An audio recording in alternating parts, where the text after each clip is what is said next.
Bismillahirrahmanirrahim. Assalamualaikum warahmatullahi wabarakatuh. Alhamdulillah. Alhamdulillahilladzi ja'ala Ramadhana lil muslimin. Wassalatu wassalamu ala sayyidil mursalin, imamil muttaqin wal mujahidin, habibina wa maulana Muhammadin wa ala alihi wa sahbihi rasulillahi wa min tabi'ahum bi ihsanin illa yaumiddin. أما بعد قال الله سبحانه وتعالى في القرآن الكريم وهو أصدق القائلين أعوذ بالله من الشيطان الرجيم بسم الله الرحمن الرحيم يا أيها الذين آمنوا كتب عليكم الصيام كما كتب على الذين من قبلكم لعلكم تتقون صدق الله العظيم. Kaum muslimin yang dirahmati Allah Subhanahu wa taala. Pertama-tama dan yang paling utama, marilah kita panjatkan puji syukur kehadiran Allah Subhanahu wa taala, Tuhan yang Maha Esa.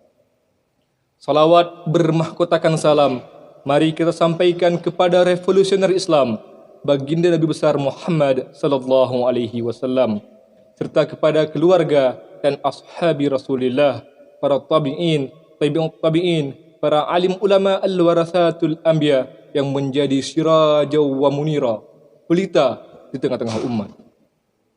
Ikhwah fillah, di sini saya Nindya Praja Rozal Nawafil, NPP 290062, asal pendaftaran Provinsi Aceh dari IPDN Kampus Kalimantan Barat, akan menyampaikan mau'izatun hasanah yang bertema menyambut bulan suci Ramadan. Ummatil Islam, syukur alhamdulillah, saat ini kita diizinkan Allah untuk bertemu kembali dengan syahrullah, bulan Allah, bulan Ramadan al-Mubarak. Karena tidak semua orang yang bersama kita di Ramadan tahun lalu diberikan kesempatan untuk berjumpa dengan Ramadan di tahun ini. Alhamdulillah, kita masih diberikan nikmat berjumpa dengan bulan mulia ini, bulan satu-satunya dalam sistem penanggalan Hijriah yang disebut dalam Al-Quran. Syahrun Ramadan allazi unzila fihi al-Quran hudan linnasi wa bayyinati minal huda wal furqan. Bulan Ramadan, bulan yang di dalamnya diturunkan Al-Quran sebagai petunjuk bagi manusia dan penjelasan-penjelasan mengenai petunjuk itu dan pembeda antara yang hak dan yang batil. Meskipun Ramadan tahun ini kita masih dalam suasana pandemi COVID-19, namun tetap hal tersebut tidak mengurangi rasa syukur kita dan keagungan Ramadan ini sedikit pun. Rasulullah sallallahu alaihi wasallam bersabda, "Sum syahrus subri Ramadan." Puasalah di bulan melatih kesabaran, bulan Ramadan. Karenanya, jika salah satu hikmah berpuasa adalah melatih kesabaran, maka terlebih lagi berpuasa dalam situasi pandemi seperti saat ini. Ikhwah fillah, ketika Nabi Muhammad sallallahu alaihi wasallam menjelaskan kemuliaan Ramadan, beliau bersabda, "Ramadhanu syahrullah." Ramadan adalah bulan Allah. Wa fadluhu ala sa'irin syuhuri ka fadlillahi ala khalqihi.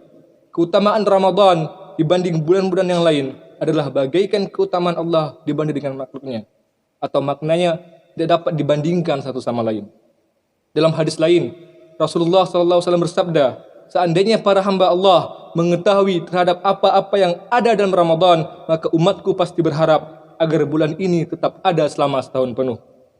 Dalam Ramadan juga ada satu malam rahasia yang disebut malam kemuliaan atau Lailah Al-Qadar. Allah Subhanahu wa taala berfirman, "Lailatul Qadri khairum min alfi syahr." Malam kemuliaan itu adalah lebih baik daripada 1000 bulan.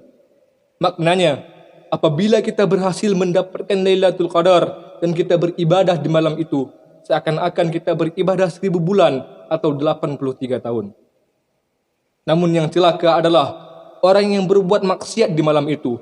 Apabila ibadah dilipat gandakan nilainya sama dengan 1000 bulan, dia pun nilainya sama dengan maksiat 1000 bulan. Na'udzubillah min zalik. Kita berlindung kepada Allah dari hal yang demikian itu. Kaum muslimin yang dirahmati Allah Subhanahu wa taala, membahas Ramadan maka tak bisa lepas dari membahas salah satu arkanul Islam, as-siyam, puasa. Puasa merupakan ibadah yang sangat mulia, sebab pahala orang yang berpuasa langsung diberikan oleh Allah tanpa perlu ditanyakan jumlah lipat gandanya. Allah berfirman dalam hadis qudsi, setiap kebaikan yang dilakukan anak Adam akan dilipat gandakan dari 10 hingga 700 kali lipat kecuali puasa. Sebab as-sawmu li wa ana ajzi bihi. Puasa itu adalah untukku dan aku sendiri yang akan membalasnya. Dalam hadis Bukhari dan Muslim, Rasulullah SAW menjelaskan bahwa sesungguhnya di surga ada satu pintu yang disebut Ar-Rayyan yang khusus dimasuki oleh orang-orang yang berpuasa. Ummatil Islam, Ramadan adalah syahrut tarbiyah, bulan pendidikan. Ibarat sebuah madrasah, Ramadan adalah tempat bagi kita untuk mendidik dan menempa diri kita. Puasa Ramadan mengajarkan kepada kita sabar, sabar menjalankan ketaatan, sabar dalam meninggalkan perkara haram, dan sabar dalam menghadapi musibah. Melalui puasa, kita juga belajar bersyukur. Bersyukur atas berbagai nikmat yang Allah anugerahkan kepada kita. Karena di luar sana, banyak orang yang menahan lapar dan dahaga selama berbulan-bulan, sedangkan kita menahan lapar dan dahaga selama 1 bulan saja. Madrasah Ramadan juga menanamkan pada diri kita al-muraqabah lillah, yakni selalu merasa tindak tanduk kita diawasi, diperhatikan dan dilihat oleh Allah Ta'ala. Dan masih banyak lagi pelajaran dan hikmah yang bisa kita petik dari madrasah Ramadan. Ibarat madrasah, Ramadan pun memiliki ujian. Ujiannya adalah perjuangan melawan godaan dan hawa nafsu agar kita tidak melakukan perbuatan dosa, maksiat dan segala hal yang dapat membatalkan puasa atau membatalkan pahala puasa. Sedangkan tujuan pendidikan dari madrasah Ramadan adalah menjadikan kita sebagai pribadi-pribadi yang bertakwa. Bahkan Rasulullah SAW bersabda dalam hadis riwayat Abu Huzaifah yang artinya, barang siapa ditutup usianya atau meninggal dunia dalam kondisi menjalankan puasa, maka dia masuk surga. Dalam hadis lain, Rasulullah SAW bersabda, man shoma ramadhana imanan wa ihtisaban, ghufira lahu ma taqaddama min dhanbi. Barang siapa berpuasa di siang harinya Ramadan dengan keimanan dan keikhlasan, maka akan diampuni dosa-dosa yang terdahulu. Man qama ramadhana imanan wa ihtisaban, ghufira lahu ma taqaddama min dhanbi. Barang siapa mendirikan salat di malamnya Ramadan dengan keimanan dan keikhlasan, maka akan diampuni dosa-dosa yang terdahulu. Dari hadis tersebut dapat kita pahami, agar kita bisa memperoleh keutamaan-keutamaan Ramadan, maka setidaknya ada 2 syarat yang harus dilakukan. Pertama, puasa dalam keadaan iman. Sejatinya perintah puasa Allah tujukan khusus kepada orang-orang beriman. Allah Subhanahu wa taala berfirman, "Ya ayyuhalladzina amanu kutiba alaikumusiyam kama kutiba alal ladzina min qablikum la'allakum tattaqun." Wahai orang beriman, telah diwajibkan atas kamu berpuasa sebagaimana telah diwajibkan atas orang sebelum kamu agar kamu bertakwa. Salah satu tafsir tentang maksud kata iman dalam ayat tersebut adalah membenarkan semua balasan dan pahala yang telah dijanjikan oleh Allah Subhanahu wa taala. Kedua, puasa dalam keadaan ihtisab, yaitu ikhlas mengharap ridha Allah. Bukan puasa karena takut menjadi bahan penggunjingan orang lain. Oleh karena itu, seyogyanya kita dalam menjalani puasa Ramadan mengetahui kemuliaan ibadah ini. Menjaga lisan dari bohong, ghibah, fitnah, menjaga anggota badan dari perbuatan maksiat, dan menjaga hati dari sifat hasad. Jika kita tidak menjauhi sifat-sifat tercela tersebut, maka dikhawatirkan kita masuk dalam golongan orang yang disabdakan oleh Rasulullah SAW, "Kamin shaimi laisa lahu min siyamihi illa al-ju'u wal atash." Betapa banyak orang yang berpuasa tapi tidak mendapat secuil apapun dari puasanya kecuali lapar dan dahaga saja. Maknanya tidak ada pahala sama sekali yang dia dapat. Sehingga Nabi pernah menyebutkan, kalau di Ramadan saja tidak bisa melakukan kebaikan, famata, kapan lagi orang itu bisa melakukan kebaikan? Rasulullah SAW bersabda, sungguh merugi orang yang mendapati Ramadan tapi tidak diampuni dosanya. Hadis riwayat Tabrani.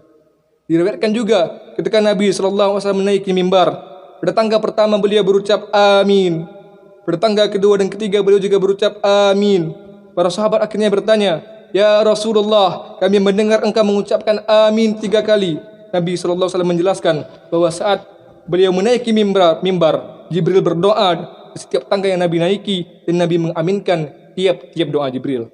Dan salah satu doa Jibril tersebut adalah, celakalah orang yang menjumpai Ramadan dan melewatinya, tapi dosa-dosanya tidak diampuni, maka aku mengucapkan amin. Hadis riwayat Bukhari. Umatul Islam, jangan sampai amal kebaikan kita dan akhlakul karimah kita di bulan Ramadan terhenti sebab perginya Ramadan. Jangan sampai pelajaran-pelajaran berharga yang kita petik dari madrasah Ramadan tidak terlihat bekasnya selepas Ramadan. Seperti yang difirmankan Allah Subhanahu wa taala dalam Quran surah An-Nahl ayat 92. وَلَا تَكُونُوا كَالَّتِي نَقَضَتْ غَزْلَهَا مِنْ بَعْدِ قُوَّةٍ أَنْكَثًا. Dan janganlah kalian seperti seorang perempuan yang menguraikan benangnya setelah dipental dengan kuat menjadi bercerai-berai kembali. Oleh karenanya, marilah kita optimalkan ibadah dalam bulan Ramadan, karena belum tentu kita masih bisa berjumpa dengan Ramadan di tahun yang akan datang. Marilah kita fastabiqul khairat, berlomba-lomba dalam kebaikan. Mudah-mudahan madrasah Ramadan menjadikan dosa-dosa kita diampuni oleh Allah. Kebaikan kita semakin bertambah, derajat kita semakin tinggi, dan kita dibebaskan dari api neraka. Amin ya rabbal alamin. Demikian yang dapat saya sampaikan. Saya akhiri dengan 2 buah pantun. Jalan-jalan ke Makassar, jangan lupa membeli ikan. Kalau ada salah kecil atau besar, mohon kawan dimaafkan. Dari yang kecil sampai berbisa, ular di Kalbar sudah biasa. Ikhlaskan niat dalam puasa, moga terhapus segala dosa. Wallahu wal taufiq wal hidayah, war ridha wal inayah. Wassalamu alaikum warahmatullahi wabarakatuh.